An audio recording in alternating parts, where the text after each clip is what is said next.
Bosses, we all know and love or hate them, and there is such a big variety of mods that add them, it's kinda crazy. It's finally time for me to update my 2024 boss tier list. A lot of these were faced in a mod pack, not just their base mod, and as such had special configurations for their respective mod packs, so please keep this in mind and feel free to share your own experiences and opinions below. I'm Cosmo, this tier list is purely my opinion, and our tiers will be the same as last time. Best bosses, which are the ones I find the most fun to fight. Pretty fun, which are bosses I find fun but don't get super hyped for. Alright, which are ones I don't feel strongly about either way. Ugh.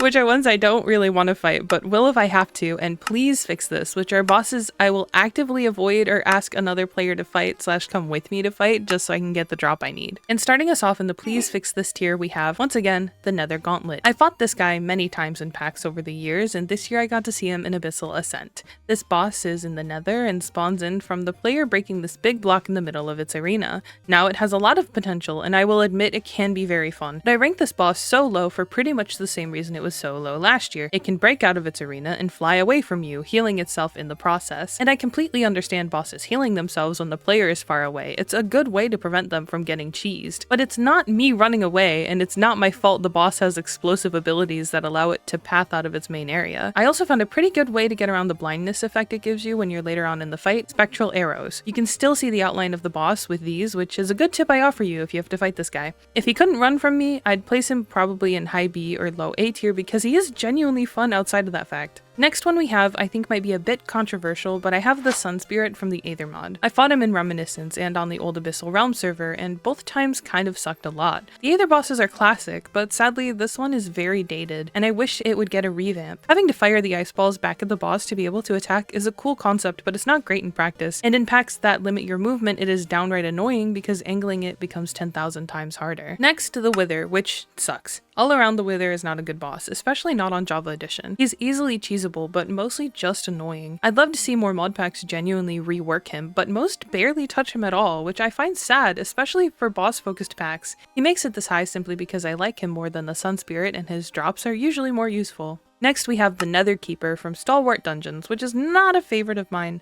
I was initially going to place him higher because I thought his fight was just a little forgetful, but not only does he just move at you and whack you far away, but sometimes he gets you with the Nether Wart Cocoon, which is the most annoying thing ever. Shutting down my movement like that at what feels like complete random is the most aggravating thing ever. I definitely could be missing something here, but I just wasn't a fan. Moving us up to the Eugh tier, we have the Forgotten Guardian. Moving us up to the Eugh tier.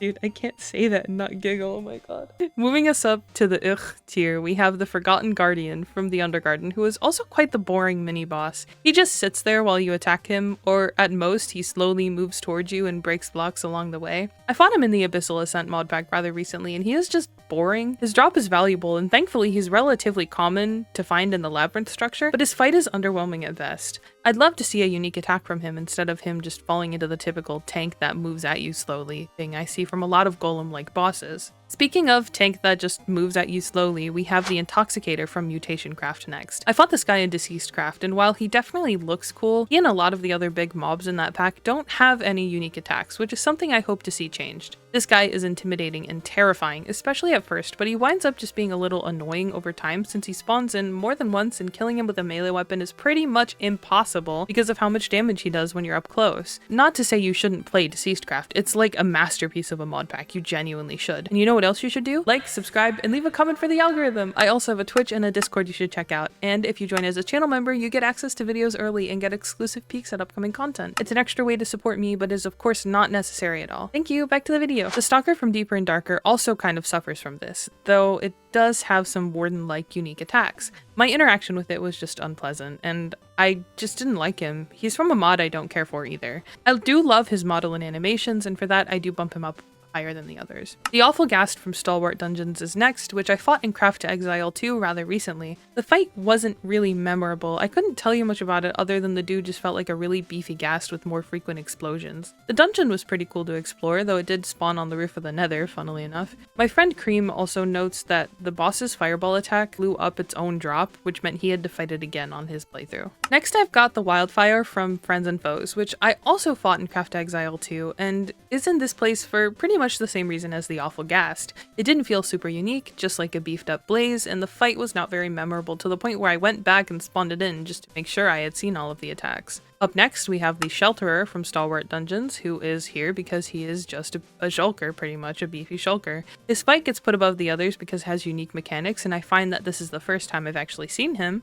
but other than that, I wasn't super impressed by his fight. The Void Worm from Alex's Mobs is next, and man, this one gets a lot of points for being unique. I didn't like the boss much. The fight would have been very difficult if I didn't have an Elytra, and because of that, I drop it down quite a lot. It also gets points for there being consideration for the loot and preventing it from straight up falling into the void. That part is nice. I feel like I've seen enough content that clearly wasn't tested from devs that seeing stuff that was tested and things that were thought about ahead of time is really nice, which means my bar is kind of on the floor, but we don't got to talk about that. Next, we have another probably controversial placement, and that's the Valkyrie Queen from the Aether mod. I fought this boss in both Reminiscence and on the old Abyssal Realm server, and safe to say it also shows its age. She is an interesting fight with fun, unique attacks, which is why she outranked a lot of other bosses. With limited movement, she felt very difficult, and then in modern versions, she still wasn't great, but definitely a lot more tolerable. Topping the Eugh tier, we have the Invoker from Illager Invasion, which I took on in Craft Exile too. This boss has strong potential, but I feel like it's a bit annoying with the teleportation ability. We had to search for it once it started teleporting, finishing the fight outside of the Woodland Mansion as a result. His attacks are unique, I will give him that, but the teleport range needs to be shortened or at least tweaked in my opinion. Starting us off in the alright tier, which are bosses I feel rather neutral towards, is the Ender Dragon.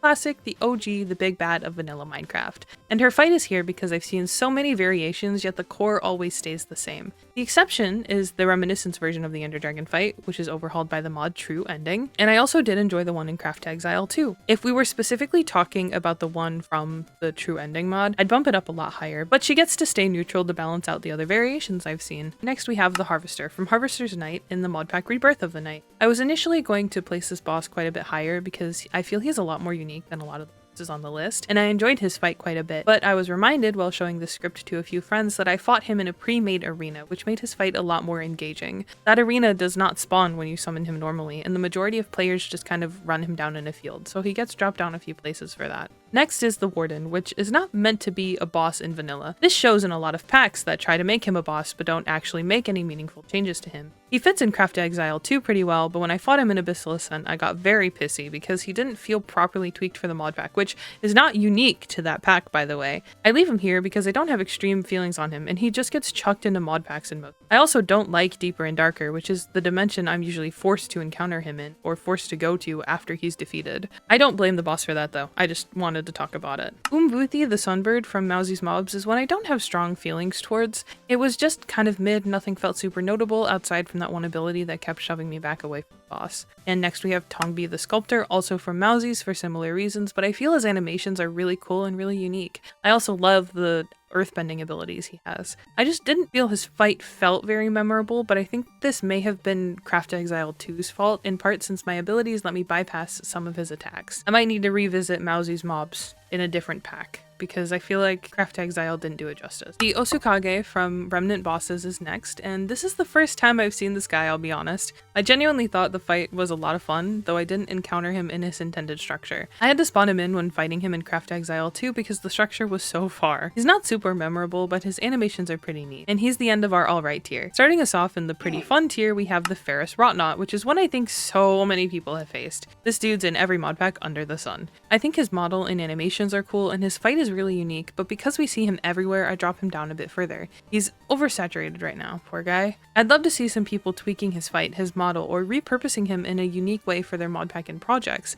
Not really a fault of the mod itself, it's just a bit oversaturated. Captain Cornelia is the next boss on this list, and while I think she's definitely an interesting one, she's not ever one I go out of my way to fight. I've encountered her only a few times, and I love her animations as well as her attacks. Her healing is a bit much, but in most packs you'll be able to outdamage it anyway. Aquamarine is an interesting mod I have yet to see be used in a good way in a lot of packs I've encountered nowadays. Also from Aquamarine, the eel is not technically a boss, but he feels like a mini boss, and because of that I'm putting him in here. He's a lot of fun, his animations and model are so cool, which is a common thread I see with everything from Aquamarine, but I really liked fighting him. I think I'd like to see a genuine fight configured around this guy one day, as I fought him during a gateway in Craft Exile 2, but that's just my thoughts. I liked this silly guy. He's friend-shaped. Ignore the teeth. Rehovart from Lycanites, specifically the RL Craft configuration, is an interesting guy. I like him, and he's a different flavor of boss in comparison to the modern ones I listed. I suppose I rank him so high partially out of nostalgia. You need pretty seriously good gear before you go after him, and though he is meant to be the easiest out of the three, I seriously find him to be the hardest. This dude has ended multiple playthroughs for me at this point, and I can't wait to challenge him again in February 2026, which is when my friends and I are going to be tackling RL Craft Dragora.